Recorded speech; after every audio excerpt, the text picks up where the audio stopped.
Tema 8, daerah tempat tinggalku. Subtema 1, lingkungan tempat tinggalku.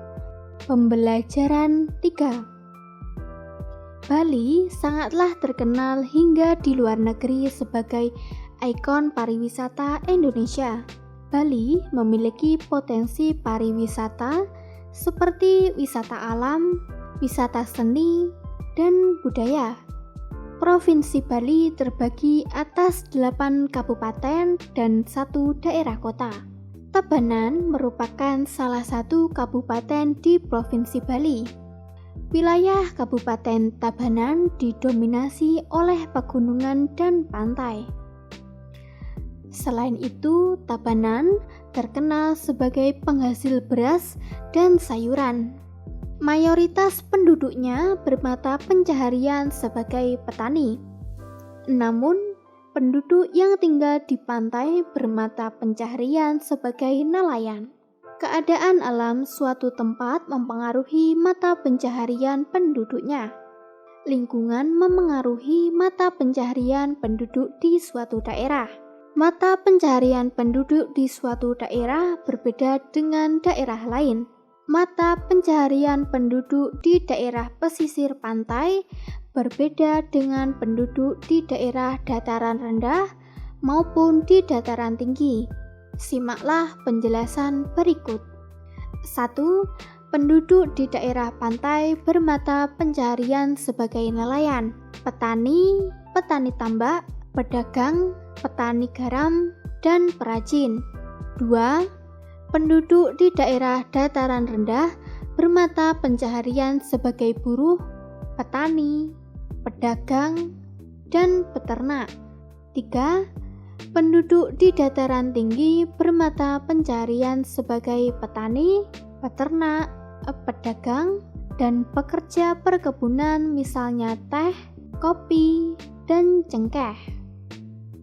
Selain itu, penduduk yang tinggal di desa juga memiliki mata pencaharian yang berbeda dengan penduduk di kota.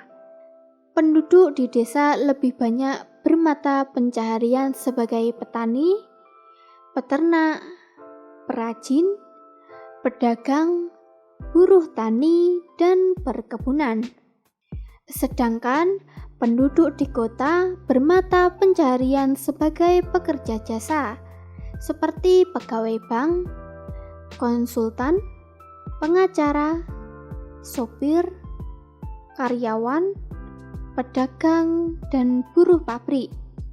Mata pencaharian penduduk berbeda sesuai lingkungan tempat tinggalnya, karena tempat berbeda memiliki potensi sumber daya yang berbeda dan memiliki peluang pekerjaan yang berbeda pula.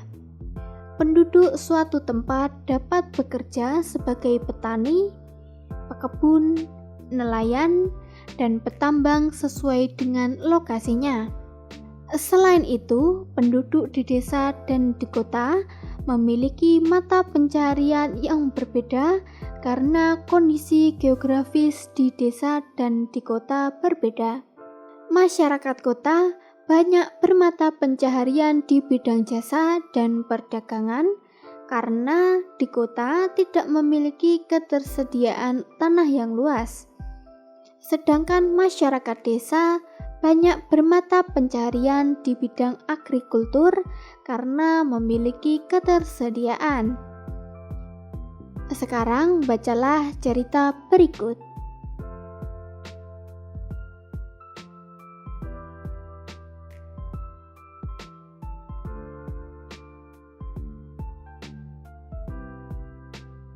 Dalam cerita tersebut terdapat 3 tokoh. Tokoh merupakan pelaku dalam cerita. Tokoh merupakan salah satu unsur pembangun cerita. Tokoh mengemban peristiwa dalam cerita sehingga peristiwa tersebut mampu terjalin sebagai cerita. Selain itu, tokoh berfungsi sebagai pembawa pesan, amanat, moral, atau sesuatu yang ingin disampaikan pengarang. Dayu sangat senang mendengarkan cerita nenek. Bahkan seluruh keluarga Dayu juga suka mendengarkan cerita. Saat nenek bercerita, semua anggota keluarga berkumpul dan mendengarkan dengan tenang. Banyak keragaman di keluarga Dayu, di antaranya keragaman umur. Keragaman berarti bermacam-macam atau berjenis-jenis. Pada manusia, keragaman yang dimaksud adalah perbedaan yang dimiliki oleh setiap individu. Perbedaan pada individu itu ada karena setiap manusia memiliki ciri khas tersendiri. Dengan demikian, keragaman karakteristik individu berarti perbedaan ciri-ciri khusus pada setiap manusia. Keragaman karakteristik individu dapat berupa keragaman fisik. Keragaman fisik dapat meliputi warna kulit, jenis rambut, tinggi dan rendah badan, serta berat badan. Selain keragaman fisik, juga terdapat keragaman kegemaran dan keragaman sifat. Nah, anak-anak, dari pembelajaran ini apakah kalian sudah paham terkait dengan materi yang disampaikan? Jika mengalami kesulitan, kamu dapat menanyakan kepada orang tuamu. Tetap semangat dan rajin belajar ya.